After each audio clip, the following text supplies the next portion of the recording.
విశ్వాసం. విశ్వాసం అంటే నిరీక్షింపబడిన వాటి యొక్క నిజ స్వరూపం. నిరీక్షణ అంటే ఏంటండి? ఎదురు చూడటం. మనం దేనికోసం ఎక్కువ ఎదురు చూస్తాం? మనకి ఏమైతే కావాలో దానికోసం ఎక్కువ ఎదురు చూస్తూ ఉంటాం అన్నమాట. నిరీక్షిస్తాం, ఈరోజు వస్తుంది, ఈరోజు రాకపోతే రేపు వస్తుంది, అట్లా. అలాంటి నిరీక్షణ కలిగి అదృశ్యమైన వాటిని, అంటే మన కంటికి కనిపించని వాటిని మనం పొందగలము అనే నమ్మకంతో ఉండటమే విశ్వాసం. హెబ్రీయులకు రాసిన పత్రిక 11వ అధ్యాయము 1 నుంచి కొన్ని వచనాలు చూసుకుందాం. హెబ్రీయులకు రాసిన పత్రిక 11వ అధ్యాయము వచనములు 1 నుండి. నిరీక్షింపబడిన వాటి యొక్క నిజ స్వరూపమును అదృశ్యమైనవి విన్నవనుటకు రుజువునై ఉన్నది. దానిని బట్టియే పెద్దలు సాక్ష్యము పొందిరి. ప్రపంచంలో దేవుని వాక్యము వలన నిర్మాణమైనవన్నీ అందరు బట్టి దృశ్యమైనది కనబడే పదార్థములచే నిర్మింపబడలేదనియు విశ్వాసముచే గ్రహించుకుంటున్నాము. విశ్వాసమును బట్టి హేబేలు కయ్యూని కంటే శ్రేష్టమైన బలి దేవునికి అర్పించెను. దేవుడు అతని అర్పణను గూర్చి సాక్ష్యం ఇచ్చినప్పుడు అతడు ఆ విశ్వాసమును బట్టి నీతిమంతుడని సాక్ష్యము పొందెను. అతడు మృతి నమ్మియు ఆ విశ్వాసము ద్వారా మాట్లాడుతున్నాడు. విశ్వాసమును బట్టి మనోహకు మరణములో ఉన్నట్టు కొనిపోబడెను. అతడు కొనిపోబడకు మునుపు దేవునికి ఇష్టడై ఉండేనని సాక్ష్యము పొందెను. కాగా దేవుడు అతని కొనిపోయే కనుక అతడు కనబడలేదు.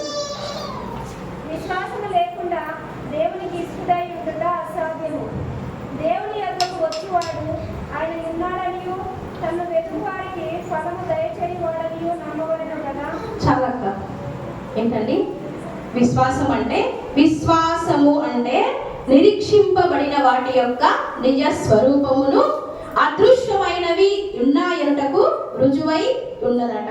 దానిని బట్టియే పెద్దలు, అంటే పరిశుద్ధ గ్రంథంలో మనకంటే గొప్ప విశ్వాసులందరూ సాక్ష్యాన్ని ఇచ్చి ఉన్నారు. మనము ఈరోజు ఒక ఇద్దరిని ఉదాహరణగా మాట్లాడుకుందాం. విశ్వాసము 2 రకాలండి. సంపూర్ణ విశ్వాసము, అల్ప విశ్వాసము. సంపూర్ణ విశ్వాసం అంటే మనస వాచ కర్మన సంపూర్తిగా మనము దేవునిపై ఆధారపడటం. అల్ప విశ్వాసం అంటే సగం దూరంలోనే దేవుని విస్మరించి మనుషులమైన మన తత్వాన్ని బయటికి రాబట్టడం అన్నమాట. సంపూర్ణ విశ్వాసానికి ఉదాహరణగా అబ్రహాం గారిని తీసుకుంటే, యెహోవా దేవుడు అబ్రహాం గారికి కనిపించి నీ స్వదేశాన్ని వదిలి సమస్తమును వదిలి నువ్వు ఇప్పుడే తక్షణమే వెళ్ళిపోని చెప్పాడు యెహోవా దేవుడు. అప్పుడు అబ్రహాం ఏమన్నా దేవునికి ఎదురు చెప్పాడా? లేదు. మనమైతే ఏం చెప్తాం? మేమెందుకు పోతాం, మేము పోము అని చెప్తాం. కానీ అబ్రహాం ఏం చేశాడంట? దేవుడు మాట సెలవు ఇవ్వగానే తన స్వదేశాన్ని, తనకున్న సమస్తమును వదిలిపెట్టి తనకు దేవుడు నిర్ణయించిన చోటికి వెళ్ళిపోయాడు. వాగ్దాత్త దేశమునకు వెళ్ళిపోయాడు. అక్కడికి వెళ్ళిన తర్వాత దేవుడు ఆయనకి ఏం చేశాడు? సకలము సమస్తమును సమకూర్చాడంట. ఎందుకంటే నేను ఎందుకు వెళ్ళాలి ఏంటి అని ఆయన ఆలోచించకుండా దేవునిపై భారం వేసి సంపూర్ణంగా ఆయన విశ్వసించి అక్కడి నుంచి వెళ్ళిపోయాడు. ఆయన వెళ్ళిపోయి ఏం చేశాడంట? దేవా నువ్వు నడిపించావు కాబట్టి నీ చిత్తం ఎలా ఉంటే నేను అలా బ్రతుకుతాను అని దేవుని సంపూర్ణంగా విశ్వసించాడు. కాబట్టి సమస్తమును, ఆయనకు కావలసిన ఆస్తిని, గొర్రెలను, ఎడ్లను, గుర్రాలను, సమస్త ఆస్తిని, ఒక రాజ్యానికి రాజుగా కూడా అబ్రహామును నియమించాడు.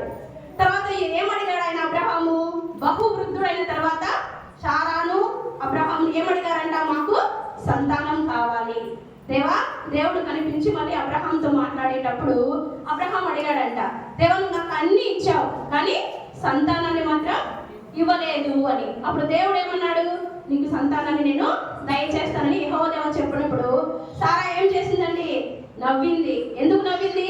ఆమె బహు వృద్ధురాలు కనుక. వయస్సు బహు వృద్ధురాలు అంటే ఆ టైంలో ఆమెకి గర్భం కూడడానికి శక్తి కూడా లేదన్నమాట. అంత వృద్ధురాలు. ఏమనుకుంది? ఈ వయసులో నాకు బిడ్డలు. అబ్రహాం వెళ్ళి చెప్పాడంట మనకు దేవుడు సంతానాన్ని ఇస్తాడు అంటే, అప్పుడు ఆమె ఏమన్నదంట?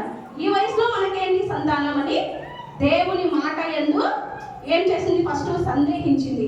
తర్వాత ఏం చేసింది? దేవుని నమ్మింది. ఎందుకు నమ్మింది? అక్కడి నుంచి ఏం తీసుకోకుండా ఇంకొక చోటికి అబ్రహాం వెళ్ళినప్పుడు సమస్తమును ఇచ్చిన దేవుడు తనకు సంతానాన్ని కూడా ఇస్తాడు అని దృఢ నమ్మకంతో దేవుని పైన సంపూర్ణ విశ్వాసం విశ్వాసాన్ని చూపించింది. అప్పుడు దేవుడు ఏం చేశాడంటే అబ్రహాంను బయటికి తీసుకొచ్చి ఆకాశ నక్షత్రం వలె ఇసుక రేణు వలె లెక్కింప సఖ్యము కాని సంతానాన్ని దేవుడు ఆయనకు దయచేశాడంట. అప్పుడు మనం కూడా అలాగే దేవుని విశ్వసించాలి కదండి. కానీ మనం అలా విశ్వసిస్తామా? విశ్వసించలేము. కానీ అబ్రహాం ఏం చేశాడు? దేవుని సంపూర్ణంగా విశ్వసించి తన జీవితంలో గొప్ప మేలులను బహుగా ఫలించదలుచుకున్నాడు అన్నమాట. ఆశీర్వాదాలను దేవుడి నుంచి పొందుకున్నాడు. తర్వాత యోబు గారిని చూసుకున్నట్లయితే యోబు గారి గురించి యెహోవా దేవుడు తన దూతలతో చెప్పాడంట. ఏమని? యోబు చాలా నీతిపరుడు, భూమి మీద చాలా నీతిపరుడు, విశ్వాసవంతమైన జీవితాన్ని గడుపుతున్నాడు అని. అప్పుడు సైతాన్ వచ్చి శోధించదలుచుకుంది యోబు గారిని. ఏంది, నువ్వు అన్ని ఇస్తున్నావు కాబట్టి యోబు నీకు విశ్వాసంగా ఉన్నాడు, అదే నువ్వు అతని నుండి సమస్తం తీసుకో, యోబు నీకు ఎలా విశ్వాసంగా ఉంటాడో చూద్దామని యెహోవా దేవుని ప్రశ్నించింది అనమాట. అప్పుడు సైతానుకు దేవుడు పర్మిషన్ ఇచ్చాడు. సరే, నువ్వు భూమి మీదకి వెళ్ళి యోబును పరీక్షించు, తను నాపై విశ్వాసం ఉంటాడో లేదో నీకే అర్థమవుతుంది అనేసి. అప్పుడు యోబును సైతాన్ ఎలా పరీక్షించింది? ఉన్నట్టుండి సుడిగాలి వ్యాపించి తను ఉన్న ఇల్లు మొత్తం కూలిపోయి సమస్తమును కోల్పోయాడు. బిడ్డలను, తనకున్న ఆస్తి పాస్తులు అన్నింటినీ కోల్పోయాడు అన్నమాట. అప్పుడు కూడా ఏం చేశాడు? యెహోవా ఇచ్చాడు, యెహోవా తీసుకున్నాడు అని చెప్పాడు. కానీ ఏ క్షణం కూడా దేవుడు నాకు ఇచ్చి తను తీసుకెళ్ళిపోయాడని ఆయనను నిందించలేదన్నమాట యోబు గారు. అప్పుడు దేవుడు మళ్ళీ సైతాన్ వచ్చిందనమాట. సరే, సమస్తము తీసుకున్నావు, కానీ ఏం చేశావు? తన శరీరాన్ని, ప్రాణాన్ని ఉంచావు కదా అంటే అప్పుడు దేవుడు అంటాడు, సరే, తన ప్రాణం ఏం చేయకుండా నువ్వు తను పరీక్షించు, చూద్దాం తను నా మీద ఉన్న విశ్వాసాన్ని కోల్పోతాడేమో అని చెప్పాడు అనమాట. అప్పుడు సైతాను మళ్ళీ వెళ్ళి ఏం చేసిందండి? యోబు గారిని కుష్టి రోగాన్ని, శరీరం నిండా పుండ్లను, వ్రణాలను ఏర్పరిచింది. బాధాకరమైన వ్రణాలండి. దురద, మంట, చిల్లని పెంకుతో గీరుకుంటున్నాడు ఆయన. అప్పుడు తన భార్య వచ్చి ఏమందంట? ఇప్పుడైనా నీవు దేవుని దూషించి మరణమునకు వెళ్ళిపో, ఇప్పుడైనా నువ్వు దేవుని తిట్టు, అప్పుడైనా నువ్వు చనిపోతావేమో, ఈ బాధ నుంచి నీకు విముక్తి లభిస్తుందేమో అని చెప్పిందంట. అప్పుడు యోబు గారు ఒక చక్కని మాట చెప్పారండి. లేదు, నాకు ఈ శరీరాన్ని, ప్రాణాన్ని ఇచ్చిన దేవుడు, నేను నిందించనండి ఆయనను, ఆయన నన్ను సంరక్షిస్తాడని గొప్ప వాక్యాన్ని, గొప్ప మాటను తన భార్యకు చెప్పాడు. హల్లెలూయా, దేవునికి స్తోత్రం. మరి మనమైతే అలాంటి మాట చెప్పగలమా అండి? దేవుడు మన నిజ జీవితంలో, నిత్య జీవితంలో చిన్న సమస్య తేగానే మనం ఫస్ట్ నిందించేది ఎవరినండి? దేవునే. ఏమంటాం? నేను రోజు చర్చికి పోతా, ప్రార్థన చేస్తా, పాటలు పాడతా, కానీ దేవుడు మాత్రం నాకు ఏ సాయాన్ని ఇవ్వలేకపోయాడు. చూసావా? అక్కడే మన ఇంటి పక్కతో ఎదురుటక్కతో చెప్పేస్తాం, చూడుక రోజు చర్చికి పోతాక, దేవుని ప్రార్థన చేశాక, కానీ నాకేం ఇవ్వట్లేదు దేవుడు అని. అదే అండి మనలో ఉన్నటువంటి అల్ప విశ్వాసం. కానీ యోబు గారైతేనేమి, అబ్రహాం గారైతేనేమి, సమస్తము వదిలి వెళ్ళమని అబ్రహాంను ఆజ్ఞాపించిన, తన నుండి సమస్తాన్ని తీసుకొని తన ప్రాణమును మరణ శయ్య పైన ఉంచిన వారు దేవుని ఘనముగా హెచ్చించి ఆయనకు అత్యంత ప్రీతికరమైన విశ్వాసులుగా పరిశుద్ధ గ్రంథంలో ఉన్నారండి. హల్లెలూయా, దేవునికి స్తోత్రం. మరి అలాంటి విశ్వాసాన్ని మనం కలిగి ఉన్నామా? మనం పుట్టుకతోనే క్రైస్తవులం కదండి. పుట్టగానే మనమే చెప్తాం, మీరు అంటే మేము క్రైస్తవులు గొప్పగా చెప్తాం, కానీ మన జీవితం మాత్రం అలాంటి విశ్వాసంలో లేదండి. ఇది మాత్రం మనకు తెలుసు, కానీ మనం బయట పడలేమన్నమాట. ఎందుకంటే బయట వాళ్ళందరూ చులకన అయిపోతాం కాబట్టి. మనం పేరుకు మాత్రమే క్రైస్తవులుగా జీవిస్తున్నామండి, కానీ విశ్వాసంలో చాలా వెనుకబడి ఉన్నాం. ఏదైనా సరే, నీకు భయం కలిగిన, బాధ కలిగిన, వేదన కలిగిన, వెంటనే చర్చిలో మోకాలుని, దేవా నాకు సమస్య వచ్చింది, నువ్వే చూసుకో, నాకు సంబంధం లేదు, ఇక నువ్వే ఇవ్వాలి నాకని ఆయన మీద వేయండి. మీకు తప్పకుండా దేవుడు సాయం చేస్తాడని, తప్పకుండా ఆ సమస్య నుంచి మీరు ఖచ్చితంగా బయటపడతారని నేను చెప్పగలనండి. అలాంటి అబ్రహాం గారైతేనేమి, యోబు గారైతేనేమి పొందుకున్న మేలులను మనము కూడా చూడగలమండి. మనం ఏం చేస్తామంటే, మన సంఘంలో చర్చ్ ఉంది, దేవుడు మనతోనే ఉన్నాడు, కానీ మనం ఏం చేస్తాం? పక్కకి వెళ్ళిపోతాం. ఎక్కడో అద్భుతాలు జరుగుతున్నాయి, ఎక్కడో స్వస్థతలు జరుగుతున్నాయి అంటే మనం ఏం చేస్తామండి? అక్కడికి వెళ్తాం. కానీ నీ సంఘంలోనే, నీ చర్చిలోనే మోకాళ్ళను దేవుని అడగండి, ఖచ్చితంగా దేవునికి సహాయం చేస్తాడు, అదే దయ చేస్తాడు కూడా. అదే విశ్వాసం అంటే. మనం ఏంటి? నిరీక్షించిన దాని కొరకు కనిపెట్టుట, నిరీక్షించిన దాని యొక్క నిజ స్వరూపం అన్నమాట. మరి అలాంటప్పుడు మనము మన చర్చిలోనే మోకాళ్ళని, దేవుడా నాకు నువ్వు ఇవ్వు అని మనం అడిగినప్పుడు విశ్వాసంతో దేవుడు మనకు తప్పక దయచేస్తాడండి. మనం ఎలాంటి వాళ్ళం అంటే అల్ప విశ్వాసంతో కూడుకున్న వాళ్ళం. మనలాగే బైబిల్ గ్రంథంలో కూడా ఉన్నారండి, పరిశుద్ధ గ్రంథంలో. ఆదియందు దేవుడు ఆదామును చేసిన తర్వాత ఆయనకు సరిజోడిగా ఆయన ప్రక్కటెముక నుంచి అవ్వను సృష్టించాడు. కానీ అవ్వ మనకేం చెప్పాడు దేవుడు? ఫస్ట్ మీరు ఇక్కడ ఉన్న ప్రతి పండును ప్రతి ఫలమును తినండి, కానీ ఆ చెట్టు యొక్క ఫలమును మాత్రం తినకూడదని వారిని హెచ్చరించి ఆయన వెళ్తాడు. కానీ సైతాను వచ్చి శోధించినప్పుడు అవేం చేస్తుందండి? ఆ పండును తీసుకొని తను తిని ఆదాముకి ఇచ్చేస్తుంది. అప్పుడు వాళ్ళు ఏం చేస్తారు? పాపంలో పడిపోయి దేవుని యొక్క శిక్షకు పరీక్షకు గురవుతారన్నమాట. అంటే సైతాన్ వచ్చి శోధించగానే లొంగిపోయింది అవ్వ ఫస్ట్. మరి తర్వాత ఆదామును కూడా పాపం చేసేలాగా ప్రేరేపించింది అన్నమాట. ఆ పండును తినడం వల్ల వారికి ఏమొచ్చింది? ఏమొచ్చిందండి? పండును తినడం వల్ల పాపం వచ్చింది. అంటే వాళ్ళు దిగంబరులై ఉన్నారని వాళ్ళు తెలియపరచబడింది అన్నమాట. అలాగే దేవునికి అనుసరించే 12 మంది శిష్యుల్లో సీమోను దేవుడు అలల సంద్రంపై ప్రయాణించుచున్నప్పుడు వారికి కనిపిస్తాడు. కనిపించినప్పుడు శిష్యులందరూ భయపడతారనమాట. అమ్మో ఏదో భూతం వచ్చింది, సైతాన్ వచ్చింది అని. కానీ దేవుడు ఏమంటాడు? నేనే, భయపడకుండా మీరు నా దగ్గరికి రండి అని చెప్తాడనమాట. అప్పుడు సీమోన్ ఏమంటాడంటే, దేవుడా నువ్వు నీళ్ళపై నడిచొస్తున్నావు కదా, నేను కూడా నీ దగ్గరికి నీళ్ళపై నడిచి రావడానికి నాకు ఆజ్ఞ ఇవ్వు అని అడుగుతాడు. అప్పుడు దేవుడు ఏమంటాడు? సరే రా అని చెప్తాడు. ఆయన ఉన్న చోట నిల్చొని సీమోను గారిని నడిచి రమ్మని చెప్తాడు అనమాట. ఈయన కొంచెం దూరం వెళ్ళంగానే భయం వచ్చేస్తుంది ఆలలను చూసి. అంటే ఆయనకు సంపూర్ణమైన విశ్వాసం కలిగి ఉంటే ఆయన ఏం చేసినోడండి? యేసయ్య దగ్గరికి నడుచుకుంటూ వెళ్ళిండేవాడు. కానీ ఏం చేశాడు? మధ్యలోనే భయపడిపోయాడు. అంటే అక్కడ ఆయనకు విశ్వాసం అనేది కొరత ఏర్పడింది అనమాట. అందుకే ఏమయ్యాడు? భయపడి యేసయ్య నన్ను రక్షించు, యేసయ్య నన్ను రక్షించు అని కేకలు వేసాగాడు అనమాట. అప్పుడు యేసయ్య ఏమన్నాడు? అల్ప విశ్వాసి, నీకు నా పట్ల నిజమైన విశ్వాసం ఉంటే నువ్వు నడుచుకుంటూ నా దగ్గరికి వచ్చి ఉండేవాడు అండి. కానీ నువ్వేం చేశావు? అల్ప విశ్వాసంతో నన్ను చూసావు కాబట్టి నువ్వు మునిగిపోయావు అనేసి చేయి పట్టి అతనిని పైకి లేపాడు.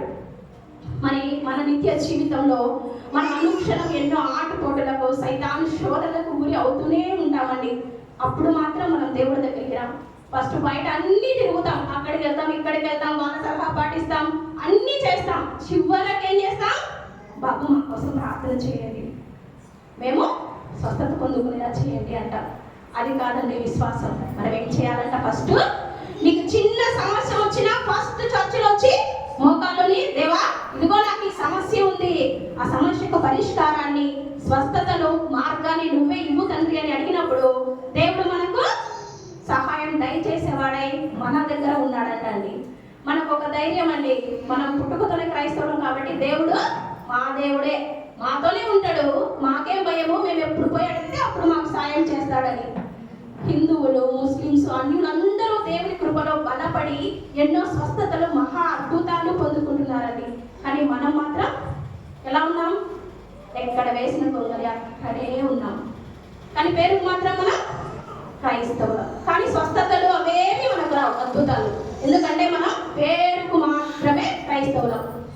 అన్యులలో జరుగుతున్న అద్భుతాలు మనలో ఎందుకు జరగట్లేదని ఒకసారి మనల్ని మనం ప్రశ్నించుకున్నామా? లేదు. ఏమంటే చెప్పాను కదా, దేవుడు మనవాడే, మనతోనే ఉన్నాడు కాబట్టి నేను ఎప్పుడైనా అడిగినా నాకు ఇస్తాడని ఒక ధైర్యం మనకు. అలాంటి జీవితం మనకు వద్దండి.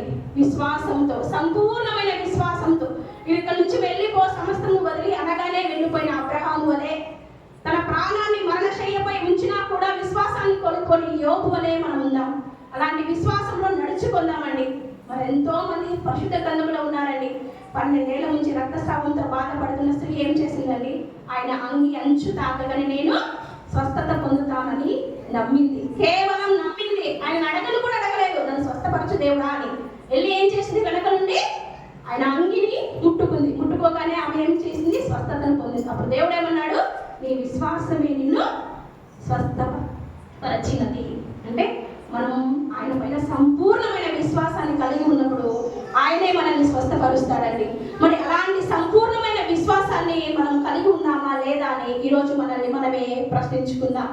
ఒకవేళ అలాంటి వెలితిగా కొరతగా ఉన్న విశ్వాసంతో, అల్ప విశ్వాసంతో మనం జీవిస్తున్నామేమో.